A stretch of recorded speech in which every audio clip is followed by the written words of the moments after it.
आज की वीडियो में हम आयोनाइजेशन एनर्जी के बारे में पढ़ेंगे। किसी गैसीय हालत में आज़ाद एटम के वैलेंस शेल में से सबसे कम अट्रैक्शन वाले इलेक्ट्रॉन को खारिज करने के लिए दरकार एनर्जी आयोनाइजेशन एनर्जी कहलाती है। किसी भी गैसीय हालत में जो आज़ाद एटम्स होते हैं उनके वैलेंस शेल में अगर कम अट्रैक्शन वाले इलेक्ट्रॉन हैं तो उनको खारिज करने के लिए एनर्जी चाहिए। उस एनर्जी को आयोनाइजेशन एनर्जी कहते हैं। एटम में मौजूद बाकी इलेक्ट्रॉन्स को खारिज करने के लिए एनर्जी की ज़्यादा मकदार की ज़रूरत होती है, यानी जो कम अट्रैक्शन वाले हैं या जो कम उनकी पावर है उनको खारिज करने के लिए आयोनाइजेशन एनर्जी चाहिए। ठीक है, लेकिन अगर उससे ज़्यादा ताकत वाले इलेक्ट्रॉन्स को खारिज करना है तो उसके लिए ज़्यादा एनर्जी की ज़रूरत होती है। अगर वैलेंस शेल में सिर्फ एक इलेक्ट्रॉन मौजूद हो तो उसको खारिज करने के लिए दरकार एनर्जी पहली आयोनाइजेशन एनर्जी कहलाती है। कि अगर सिर्फ एक इलेक्ट्रॉन को खारिज करना है तो उसके लिए हमें फर्स्ट आयोनाइजेशन एनर्जी चाहिए। मिसाल के तौर पर सोडियम एटम की पहली आयोनाइजेशन एनर्जी 496 kg मोल है। यहाँ सोडियम में Na देखें, Na++ E negative delta H is equal to +496 kg mole -1।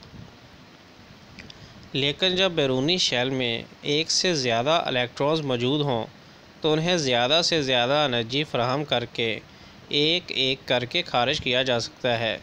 जैसा कि दूसरे और तीसरे ग्रुप के एलिमेंट्स के शेल्स में एक से ज़्यादा इलेक्ट्रॉन्स मौजूद होते हैं, इसलिए इनकी आयोनाइजेशन एनर्जी की वैल्यूज़ एक से ज़्यादा होंगी।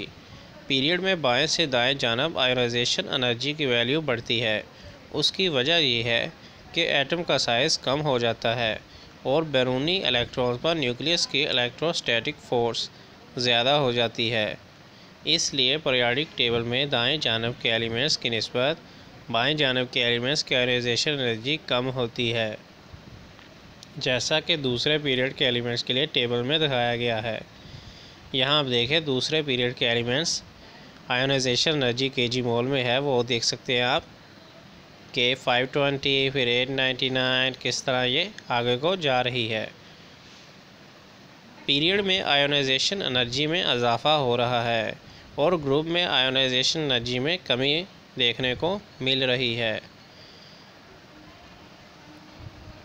जैसे जैसे ग्रुप में नीचे की तरफ जाते हैं तो एटम के वैलेंस शेल न्यूक्लियस के दरमियान ज़्यादा से ज़्यादा शेल्स पाए जाते हैं। उन अज़ाफ़ी शेल्स की वजह से वैलेंस शेल में मौजूद इलेक्ट्रॉन्स पर न्यूक्लियस की इलेक्ट्रोस्टैटिक फोर्स कम होती जाती है। नतीजतन वैलेंस इलेक्ट्रॉन को आसानी से निकाला जा सकता है। इसीलिए एलिमेंट्स की आयोनाइजेशन एनर्जी ग्रुप में ऊपर से नीचे कम होती है। नेक्स्ट जो हमारा टॉपिक होगा वो होगा इलेक्ट्रॉन एफिनिटी पर। इलेक्ट्रॉन एफिनिटी के बारे में पढ़ेंगे, लेकिन जो हमारी आयोनाइजेशन एनर्जी हमने उसके बारे में ये पढ़ा है कि वो कमज़ोर इलेक्ट्रॉन्स को निकालने के लिए इस्तेमाल होती है, कमज़ोर इलेक्ट्रॉन्स को दफ़ा करने के लिए इस्तेमाल होती है।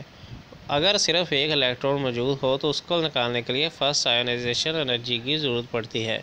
फिर हमने ये भी सीखा कि किस तरह दूसरे पीरियड के एलिमेंट्स में इलेक्ट्रोस्टैटिक फोर्स दाएं जानब की निस्बत बाएं जानब के एलिमेंट्स की आयोनाइजेशन एनर्जी कम होती है, यानी दाएं तरफ ज़्यादा होती है। फिर हमने ये भी देखा किस तरह ग्रुप में आयोनाइजेशन एनर्जी में कमी आती है जिस तरह हम नीचे जाते रहते हैं। तो जो हमारी नेक्स्ट वीडियो होगी उसमें हम इलेक्ट्रॉन एफिनिटी के बारे में देखेंगे। So guys, see you in next video. Until then, good bye for now.